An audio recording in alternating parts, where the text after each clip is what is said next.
Sveiki visi, sveikinuosi su jumis iš Kėdainių rajono.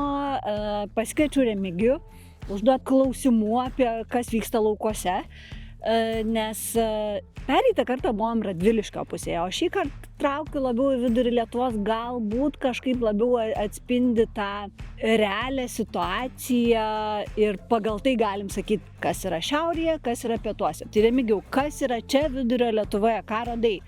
Kokia fazė? Esam žieminių kviečių pasėlyje.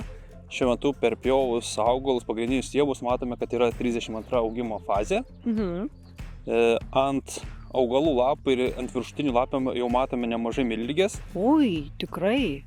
Tai matome, kad vis dėlto pasikeitė orai, atėjo krituliai, ypatingai šitoj teritorijai per savaitę apie 30 mm girdėjau gavo. Tai matosi, kad ligos pradeda plisti, nors tos temperatūros nebuvo pakankamai didelės, bet matome, miltligė to ir nereikia. Drėgmės yra ir miltligė jau sėdint augalų lapų. Tai dabar praeina lietus ir kai tik galim važiuoti laukus, pirmas darbas, ką darom ir su kuo lekiam?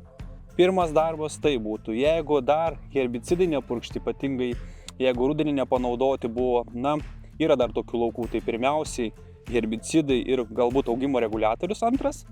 Jeigu jau herbicidai panaudoti, arba kaip čia esame tame lauke iš rudens jau yra panaudota, matome yra balandos, vijoklių, tai galime kartu naudoti augimo reguliatorių, herbicidą dviskiltėms ir fungicidą panaudoti. Ir viską dėt į vieną mišinį. Taip. Fungicidas, augimo reguliatorius ir herbicidas. Taip. Supratau. Tai ką mes dabar rekomenduojam iš fungicidų naudoti? Matome, kad pagrindinė liga dabar dominuoja miltligė, ant apatinių lapų yra receptoriozės. Tai idealiausia būtų panaudoti mūsų Amistar Kayak Next mišinį, kadangi ypatingai Kayak Next yra dvi veikliosios medžiagos, protikonazolas ir spiroksaminas, kuris veikia puikiai prieš miltligę, tai sustabdysim ir neleisime toliau plisti, o Amistaras atliks savo, sakant, fiziologinį žalinimą ir augalas suteiks tamsesnę, sodresnę spalvą, kuri leis stipriau augalui vegetuoti. Ir tuo pačiu apsaugos, nes turi stiprų apsauginį poveikį. Su augimo reguliatoriais. Ar dar naudojam CCC, ar jau keliaujam tik tai su Trinexapako produktais? Konkrečiai šiame lauke, kai turime 32 tarpsnį, tai sakyčiau, naudojame mūsų modusą, ar kitą pavadinimą, kur turime ir Regucilį, ir Tempo, ir jau CCC nebededam. Jau užtenka mums to Trinexapako etilo. Tai kokią normą tada einam? Priklausomai nuo kviečių. Jeigu turime, tarkim, netokią jautrį išgulimą, galime 0,3 litro į hektarą. Jeigu turime jautresnį išgulimą, dėti iki 0,4 litro į hektarą normą. Šičia buvo darytas rudeninis purškimas ir tu sakai, kad čia yra tik tai dvi skiltės. Jeigu yra laukų, kur tikrai bus dabar dar smilguolė atsiras, pasimatys, kokį tada darom mišinį, ar galim maišyti herbicidus su fungicidais, ką mes tada rekomenduojam, kaip elgtis? Jeigu yra likęs smilguolių, tarkim, tai tada renkamės aksielį.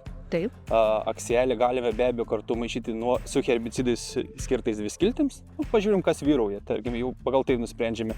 Ir galime prisidėti augimo reguliatorių. Jau tokiam mišinį aš nenorėčiau dėti fungicidą, palaukti bent jau 4-5 dienas, tada važiuoti fungicidas, galbūt dar pamaitinimas, tokį pertrauką šiek tiek padaryti.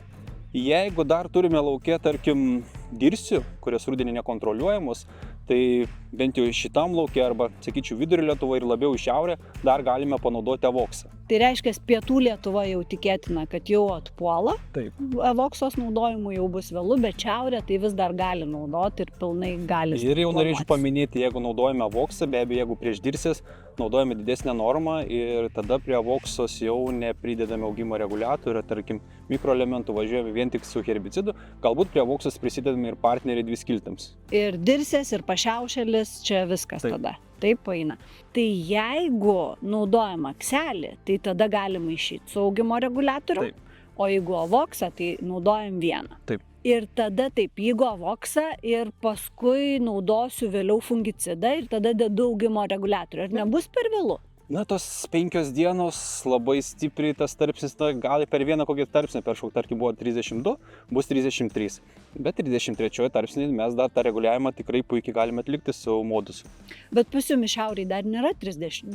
Tai tokia... Ir pas mus šiaurėje vakar buvo žiūrėti, stebėti laukai, 31 link 32 juda, bet tarkim tarp 31 ir 32 tarp. Aišku, tai tikėtina, kad dar tikrai Taip. nepavėluosim. Ir dar ką norėčiau užakcentuoti, jeigu buvo panaudoti herbicidai balandį prieš vienskiltės piktžoles, nes žinome pagal atsparumą, kad kai kurios veiklios medžiagos turi gana didelį atsparumą smilguoliai. Taip.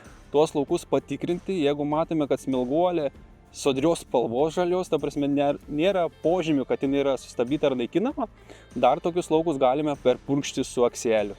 Ir akselį galim pakankamai Taip, nes ilgai naudoti. kiekvienais metais ta pati istorija, ateina vėliavinis lapas ir tada prasideda paieškos akselio, kiek naudot normą, na, kai mes turime labai didelę jau smilguolę, jau tas akselių pilna norma 0,9 litrų į hektarą prieš smilguolį, jau ne visada yra tokia efektyvi. Tas prasme, tiesiog pasižiūrėti, jeigu tikrai žinote, kad turite smilguolės, kad naudotas, tarkim, koks nors herbicidas su mezosulfuronu metilu, kuris pagal mūsų duomenimis yra jau toks sunkiai veikiantis smilguolė dėl atsparumo būtent, tiesiog tokius laukus pasižiūrėti ir tarkim, savaitės bėgiai nusipurkšti. Tai ką, prieš planuodami fungicidinius purškimus, net jeigu herbicidais jau ir nupurškėte, nepatingėkite bristi lauką ir pasitikrinti, kokia situacija yra su piktžolėm, ar visos suveiktos. Ir jeigu ne, tai naudokitės Remigiaus rekomendacijomis. O jeigu suveikia, tai ką, Mistar Kajak Next ir važiuojate į laukus.